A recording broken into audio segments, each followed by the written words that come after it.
Did you know that you can make this beautiful bread with grapes or any other fruits? This is not sourdough. Hey, what's up? If you are still struggling with sourdough starter or for any reason you don't like that little sour taste in your bread, don't give up on your health and go for commercial bread because I have another option for you. Fruit yeast water bread. What if I tell you you can make natural yeast with just fruit and water and make a beautiful artisan bread?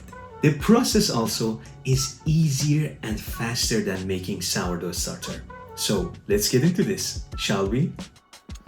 To make the yeast, I'm gonna bring my mason jar, add a handful of grapes, and pour the water until it's covered 10 centimeters above the grapes. Beautiful.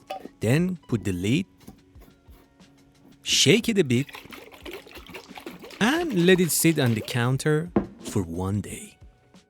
You can use any other fruits you like except the fruit with protease enzyme, something like kiwi or pineapple.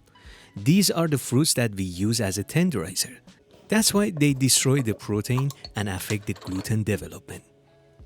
On second day, the water is not clear anymore, but we don't see that major difference. Again, put the lid back, shake it, and let it sit on the counter for another day. And that leads us to the third day. On third day, you might see a little bit of bubbles and fermentations, or maybe you don't see it. And the smell also might change a little bit. And again, same process.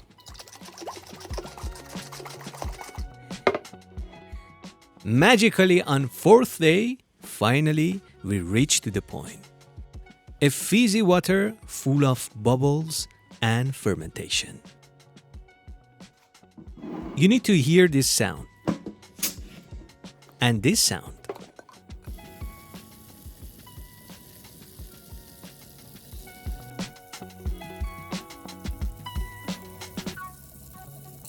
Ideally, you will reach here by the fourth day, but it might take longer, like fifth to sixth day. Smells with lots of fruit notes, like a wine, or any other fermented drink, like kombucha or anything else. We are going to use just the juice. Some for the recipe, and the rest you can pour it back to the jar and let it chill inside the fridge until the next time. No feeding, no extra flour, nothing. Let's make a beautiful bread with just 3 ingredients: flour, yeast water, and salt. I have 6 grams salt, 225 grams yeast water straight into the recipe, and 300 grams bread strong flour. Mixy with your best tools, your hands of course. Once everything mixed properly, we have a shaggy dough like this. Cover it up and let it rest for 30 minutes. 30 minutes later, magic happened and the gluten gained some strength. Time to start one set of stretch and fold.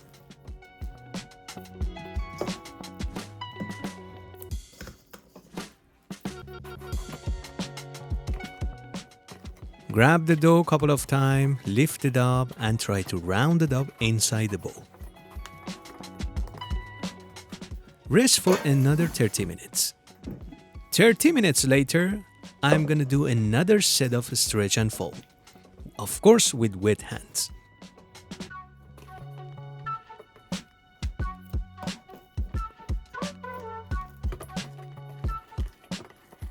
You can also bring the dough on the surface if your dough wasn't that sticky and round it up on the surface.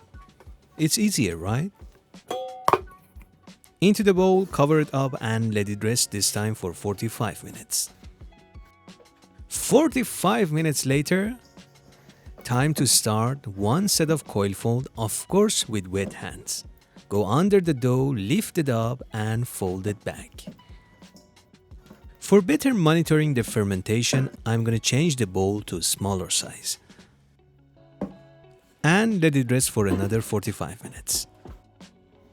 And of course, the last set of coil fold.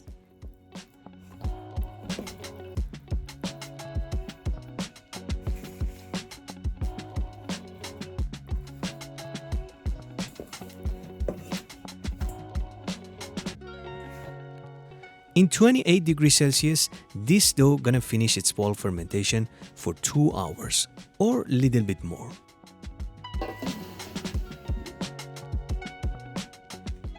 To be accurate, the fermentation takes around 2 hours and 20 minutes. And these are my fingerprints. Try to feel the dough. If it's puffy and release from the bowl easily, then it's ready to go. It also rises like 60 to 70%. Bring it on the surface and round it up with the help of the surface. I'm gonna wet up my hands because it's a little bit sticky. And this is called pre-shape. On the surface, uncovered for 20 minutes. And now use a little bit of flour because it's shaping time.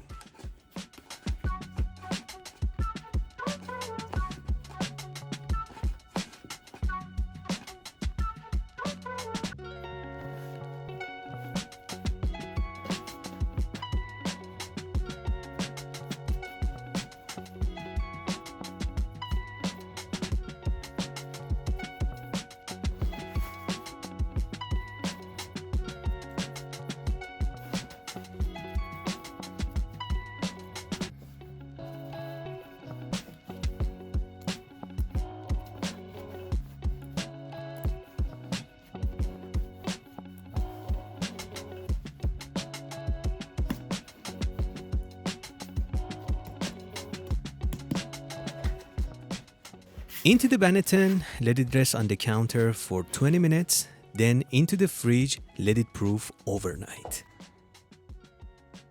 The next beautiful morning, it's baking time.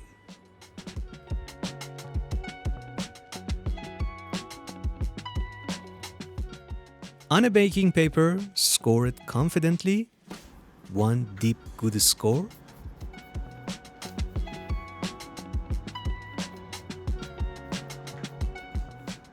Bake at 230 degrees Celsius for 20 minutes. Beautiful oven spring. Steam off, reduce the heat to 215 degrees Celsius and bake for another 20 minutes.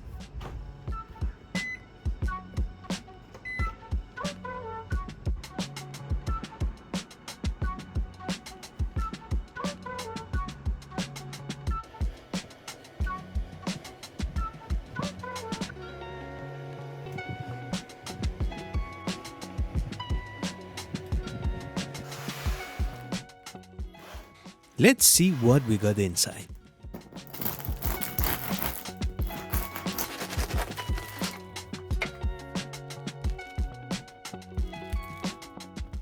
Gorgeous creamy crumbs.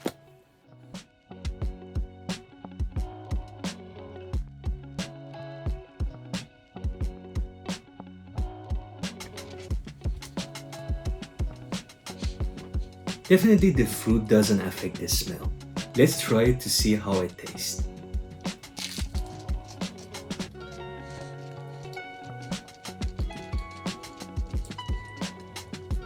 This is very interesting. The grape doesn't affect the taste at all, and it tastes like a beautiful artisan bread, full of flavor, super crispy outside, super light inside. It's amazing. I really like this bread.